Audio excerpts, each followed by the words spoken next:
Hello class 8। देखिए बेटा, हम लोग मेटल और नॉन मेटल पढ़ रहे थे। उसमें मटेरियल्स में हम पढ़ रहे थे metal and non metal. Materials के टाइप है मेटल और नॉन मेटल, ये हम डिस्कस कर रहे थे।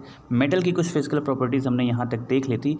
अब हम यहाँ से आगे डिस्कस करना शुरू करते हैं। सी, after performing the above activities, we can say that some materials are hard, lustrous, malleable, ductile, sonorous and good conductors of heat and electricity। इतनी प्रॉपर्टीज़ कुछ मटेरियल में होते हैं जो कि हमने ऊपर डिस्कस किया।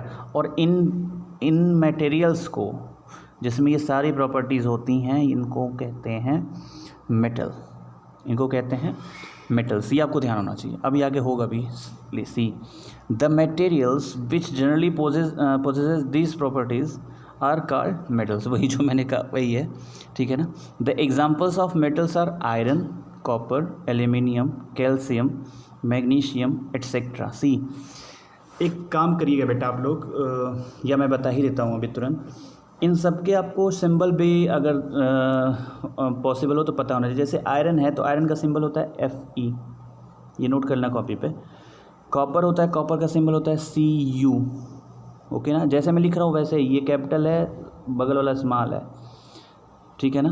कॉपर का। एल्यूमिनियम का होता है Al, कैल्शियम का होता है Ca, मैग्नीशियम का होता है Mg, ठीक है ना। यहीं तक दिया है। एक और मेटल है, देखो बेटा, मैग्नीज उसको बोलते हैं। ये मैग्नीशियम है, मैग्नीशियम का Mg। एक होता है मैंगनीज, मैंगनीज का सिंबल होता है Mn। तो कंफ्यूज नहीं होता है, कभी मैग्नीशियम पूछे तो Mg सिंबल है, मैंगनीज पूछे तो Mn सिंबल है। तो ये सारे क्या हैं, मेटल्स हैं, यू प्रॉपर्टी शो करते हैं, ठीक है। In contrast materials like coal and sulphur are soft and dull in appearance. इनके रिवर्स में ये जो मेटल है, मेटल कह रहा हूँ मैं, ये मटेरियल जो है coal and sulphur, they are soft and dull in appearance. और मेटल क्या थे, हार्ड थे और shiny in appearance, okay. They break down into the powdery mass on tapping with a hammer. ये छोटे छोटे पाउडर में ब्रेक हो जाएंगे अगर हैमर से इन्हें पीटा जाए। लेकिन उसमें क्या होता था, मेटल में क्या होता था, मेटल में था कि वो सीड्स या वायर में कन्वर्ट होते थे, ठीक है ना। तो ये यहाँ इन कंट्रास्ट के बाद से नॉन मेटल की properties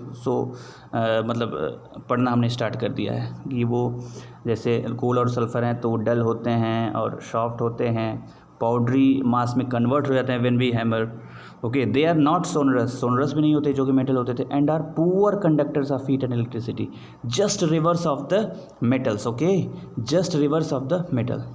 these materials are called non metals. अगर मेटल की प्रॉपर्टी आपको पता है तो उनका ठीक उल्टा करते हुए चले जाओ तो नॉन मेटल की प्रॉपर्टी निकल के आ जाएंगी, ठीक है। अब देखो आगे देखो। अच्छा, the examples of non metals are what, sulphur, carbon, oxygen, phosphorus etcetera etcetera. इनके भी सिंबल देख लो। सल्फर का S, कार्बन का C, ऑक्सीजन का O एंड फास्फोरस का P। अब इसमें ये ज़्यादा टफ नहीं है, केवल उसका जो फर्स्ट लेटर है हर नॉन मेटल का वही उसका सिंबल है, लेकिन कैपिटल में है। सिंबल हमेशा कैपिटल में होंगे, पहला लेटर तो हमेशा कैपिटल में ही होता है, ठीक है ना। बाद वाला स्मॉल हो सकता है जैसा मेटल में था, लेकिन इनके सारे जो है, अगर आपके शुरू वाले वर्ड आपको लेटर पता हैं तो वही उनके सिंबल हैं। और कैपिटल लेटर में सल्फर का S, कैल्शियम कह रहा हूँ, कार्बन का C, ऑक्सीजन का O एंड फास्फोरस का P। ये आपको ध्यान रहे, ठीक है ना। कोई डाउट हो तो यू कैन आस्क। हाँ, देखिए अब आगे वाला ये जो येलो बॉक्स दिया था उसको दिया हुआ है, इसको पढ़ते हैं। See, metals like sodium and potassium are soft and can be cut with a knife.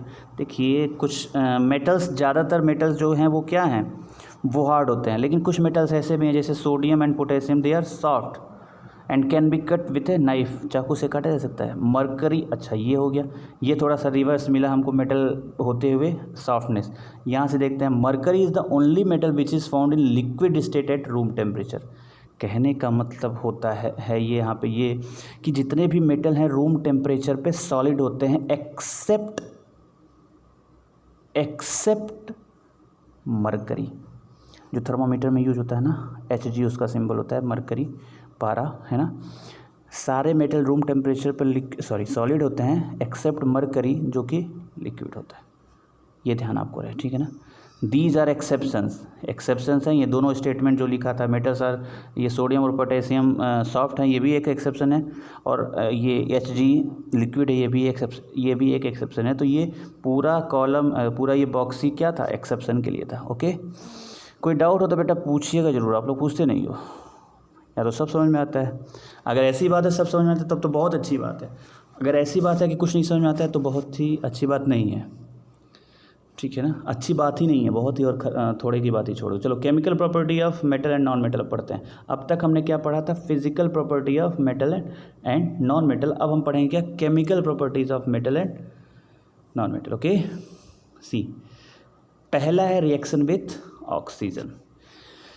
देखो, केमिकल प्रॉपर्टीज़ और फिजिकल प्रॉपर्टीज़ में पहले डिफरेंस क्या होता है ये थोड़ा सा हम जान लो आप। फिजिकल प्रॉपर्टी जैसे जो फिजिकल अपीयरेंस से या फिजिकल थोड़ा उसमें चेंज हम कर दें, वो उससे अगर कोई इफेक्ट पड़ रहा है तो फिजिकल प्रॉपर्टी है। जैसे मेल्टिंग और बॉइलिंग पॉइंट, कितने पे उबलेगा कितने पे पिघलेगा, ये सब जो है फिजिकल प्रॉपर्टी, या बॉइलिंग पॉइंट कितना है, ये सब, हाँ, उसका अपीयरेंस एक तरीके से जो है वो फिजिकल प्रॉपर्टीज शो करता है।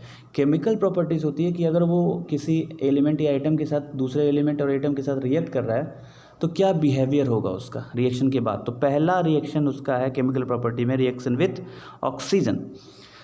You are familiar with the phenomenon of rusting of iron, जंग लगता हुआ लोहे पे आपने लोगों ने काफ़ी जगहों पे देखा होगा। Recall the reaction by which rust is form. अगर आपको ध्यान हो कि रस्ट कैसे बनता है, वो रिएक्शन आपको ध्यान हो तो रिकॉल करिए, नहीं तो मैं आगे डिस्कस करूँगा। You had also performed in class 7 an activity of burning of magnesium ribbon in air. Magnesium ribbon in air burn करने का एक्टिविटी 7 में आपने पढ़ा होगा, ठीक है ना। You had learn that in both the processes oxide formation takes place. या तो मैग्नीशियम बर्न हो तो भी क्या होता है, ऑक्साइड फॉर्म होता है मैग्नीशियम का, और या तो रस्टिंग ऑफ आयरन हो रहा है, आयरन अगर रस्ट कर रहा है तो भी क्या हो रहा है, आयरन का ऑक्साइड बन रहा है। दोनों केसेस में you have learn that in both the processes oxide formation takes place. Complete the following reaction of iron and magnesium with oxygen. देखो, दोनों केसेस में ऑक्सीजन के साथ रिएक्शन है। देखो, आयरन का भी जो रस्टिंग हो रहा है और मैग्नीशियम रिबन का जो जलना, दोनों में देखो ऑक्सीजन से रिएक्शन कराया गया है, ठीक है ना।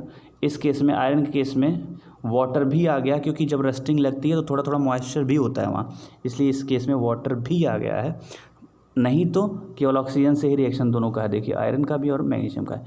ये दोनों रिएक्शन आप हमें कंप्लीट करके भेजिए, नहीं तो मैं कल डिस्कस करूँगा। आज छोटी सी ही क्लास बना रहा हूँ मैं, कल फिर इसको डिस्कस करते हुए दोनों रिएक्शन को एक्टिविटी 4.3 से हम डिस्कस करना आगे शुरू करेंगे फटाफट। अगर कोई डाउट है तो पूछिए। और अच्छा, चलो थोड़ा सा ये भी डिस्कस हम यहाँ से तो हम डिस्कस करेंगे ही करेंगे ये चीज़ें, एक्टिविटी 4.3। एक ये जो नीचे बॉक्स दिया उसको पहले देख लेते हैं फटाफट। अगर ये क्वेश्चन पूछा गया है या ऐसे ही बॉक्स बना हुआ है, does copper also get rusted, ये क्वेश्चन है। I have seen A greenish deposit on the surface of copper vessels. देखो, कॉपर में जंग लगती है कि नहीं, जैसे लोहे में रस्टिंग ऑफ आयरन तो हमने पढ़ लिया, अभी कॉपर पे लगती है कि नहीं लगती है। तो ये जो है ये बता रही हैं कि इन्होंने देखा है कि कॉपर पे ग्रीनिश कलर का जो है कुछ कुछ डिपॉजिट हो जाता है।